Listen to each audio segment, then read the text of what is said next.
voilà, notre programme avec vous, vous parler d'artefacts vraiment très rapidement et ensuite présenter 2 cas d'usage très concrets qu'on a fait en collaboration notamment avec Microsoft. Donc Artefact, tout d'abord, c'est vraiment la spécialiste de conseil en tout ce qui est data. On a les leaders européens.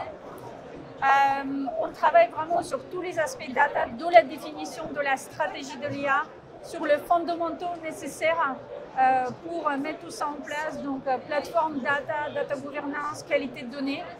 On a aussi bien les équipes conseil que les équipes techniques, data analyst, data scientist, data engineer, donc on peut aussi réaliser les cas d'usage, donc 2 exemples que vous allez voir tout à l'heure. Et on est organisé verticalement, donc on a aussi donc, des spécialistes de l'industrie différentes. Pour ma part, voilà, je travaille retail et Loin travaille un peu partout. Du coup, voilà, on va présenter 2 cas d'usage. Le premier qui est baptisé Lumina, qui était réalisé pour Lagardère à Travel Retail. Et ensuite, on va parler de Gaia. Donc, je vais lancer tout de suite dans le projet Lumina. Donc, pour ceux qui ne connaissent pas, Lagardère à Travel Retail, c'est une entreprise qui opère justement les magasins que vous allez trouver dans les aéroports, dans le gare, donc les duty free, relais, parfois différentes marques, et aussi la partie restauration.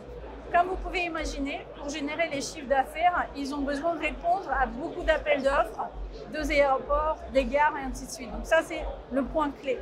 Donc leur capacité de répondre au maximum d'appels d'offres, de répondre bien, est vraiment le clé de leur business.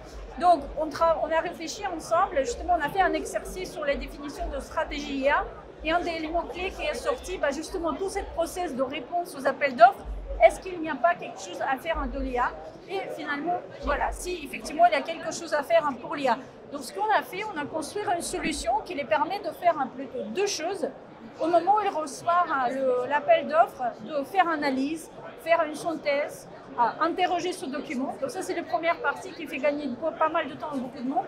Et ensuite, en s'appuyant à leurs réponses passées, parce que comme vous pouvez imaginer, ils quand même répètent les mêmes choses assez souvent, d'aller interroger leurs réponses passées pour générer le contenu.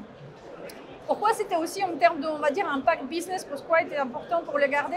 Chaque appel d'offres, c'est une dizaine de personnes, les gens de BizDev, les gens du marketing, les gens de RSO, les gens de finance qui travaillent dessus, ça c'est la première chose. Et deuxième chose, ils payent aussi des cabinets externes pour aider dans la génération de contenu et pas simplement des jolis visuels, mais aussi des storylines et ça coûte quand même très cher. Donc on avait 12 objectifs, c'est les permettre de réduire ce qu'ils payent les consultants et deuxième, faire gagner du temps à leurs équipes. Et le 2 était accompli, il y avait des réductions significatives en termes de coûts de génération d'appels d'offres et un gain du temps entre 30 et 40% pour les personnes qui travaillent sur les appels d'offres. Donc, le cas d'usage, quand on a fait le MVP pendant 6 semaines, le cas d'usage était tellement avéré, c'était presque un stand innovation en COMEX, on y va, on industrialise. Donc, et maintenant, je vais vous montrer du coup à quoi ça ressemble. Donc voilà, ça c'est la première chose qu'ils voient les gens qui arrivent.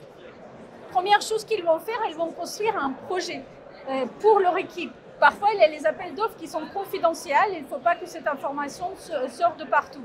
Donc, d'abord, ils vont construire leur projet. Ils vont donner le nom, le pays. Ils vont spécifier est-ce que c'est les duty free, les restaurations, ainsi de suite. Et ils vont aussi ajouter les personnes qui vont travailler sur le projet. Donc, ça, c'est vraiment la première partie. Et à partir de là, tout le monde a accès. Ils peuvent commencer à travailler. Donc, ils vont uploader le RFP qu'ils ont reçu. Ils vont ramener ça sur l'outil et maintenant, ils peuvent faire plein de choses différentes. La première chose, l'exercice qu'ils font tout de suite, c'est qu'ils font une synthèse. Ils font un storyline, une synthèse. Et du coup, ça, on a automatisé complètement. Donc, on a décidé quelles sont les informations pertinentes d'avoir dans cette synthèse. Et ça va très vite. Donc voilà, le document est prêt à partir. Ils choisissent analyse de RFP.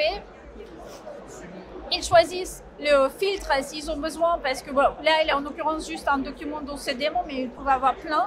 Et voilà la première synthèse qui arrive, qui donne toute l'information pertinente pour qu'ils puissent partager ça avec le reste d'équipe pour dire voilà, on a reçu ces RFP, voilà en synthèse, on peut commencer à travailler. Parfois, on se rend compte qu'il y avait des informations manquantes et quand la personne lit l'élément en détail, ils peuvent aussi éditer les informations, copier les informations. Alors, il y avait quand même un sujet hyper important, c'est est-ce qu'on peut vraiment faire confiance à CTA qui va vraiment nous sortir les bonnes informations et ne pas nous inventer des choses. Donc on a beaucoup travaillé pour éviter hallucination, mais on a aussi mis en place des éléments comme ça qui les permet de regarder de manière très précise est-ce que vraiment exactement où la solution a trouvé cette information. On va vous montrer ça, voilà. Donc on peut voir, vous allez voir dans 12 secondes affichage de PDF. Donc vous pouvez cliquer dessus et il vous montre exactement d'où cette information vient, donc il n'y a aucun doute. Donc ça c'est toute la première partie. Et pareil, si on souhaite, on peut mettre l'information dans les tables pour ensuite explorer dans l'Excel de manière intéressante. Voilà, donc là c'est toute la surface de vente, type de surface de vente, mètre carré. Donc comme ça, il peut partir à continuer au travail. Et du coup, deuxième fonctionnalité, c'est Tenderbook Generation. Donc c'est vraiment, là maintenant, je vais commencer à travailler sur les réponses. Donc, je peux partir, soit je connais qu'il y a un document dont j'aimerais bien l'inspirer, soit je peux aller un peu grand dans la nature et voilà dire, voilà, j'aimerais bien faire une slide, how to create a sense of place, c'est un truc qu'ils font. Et on commence à voir les contenus et pareil, on peut trouver d'où vient cette information. Pareil, ils peuvent dire fait plus court, plus rapidement et ainsi de suite. Tout ça, c'est disponible en multilingue, notamment les 5 langues principales pour eux. Donc, ils peuvent interroger les documents en anglais en posant les questions en italien. Ils peuvent interroger les documents en français en demandant à sortir les informations en allemand et ainsi de suite. Il avait juste un side benefit de tout ça. C'est que pour la première fois, justement, quand ils ont commencé à amener toute cette information dans l'outil, ils ont commencé en fait à construire leur base de données un peu centralisée dans leurs réponses qui jusqu'ici étaient éparpillées dans les mails, dans les drives, et voilà. Et maintenant, c'est beaucoup plus facile de trouver les informations. Voilà, donc ça c'est, donc, et plus peut-être en deux mots, la technologie derrière, donc c'est sur Azure, c'est GPT-4o, le LLM derrière, et le front, on a utilisé le Streamlit, lors de pilote, et même c'est pas forcément les meilleures solutions pour un gros scale par rapport au nombre d'utilisateurs qu'on avait, ça faisait l'affaire parfaitement, donc on a décidé de ne pas dépenser plus d'argent. Merci beaucoup. Moi je vais vous parler rapidement du projet Gaia sur lequel on travaille avec Legrand depuis 2024. C'est un projet qui est né sous la forme d'un POC et qui est en ce moment en train d'être industrialisé. Donc la problématique derrière ce projet, c'est au vu de la profondeur du catalogue de Legrand avec plus de 100 000 références actives, qui sont vendus au travers de 140 pays dans le monde, ça nécessite côté groupe mais aussi côté pays la création et l'enrichissement d'une vingtaine de milliers de fiches produits en moyenne par an. Et malheureusement, en raison d'un manque de ressources de leur côté. Et du coup, oui, donc on a en gros dans le système des fiches produits pour lesquelles on a une qualité de données qui est très hétérogène.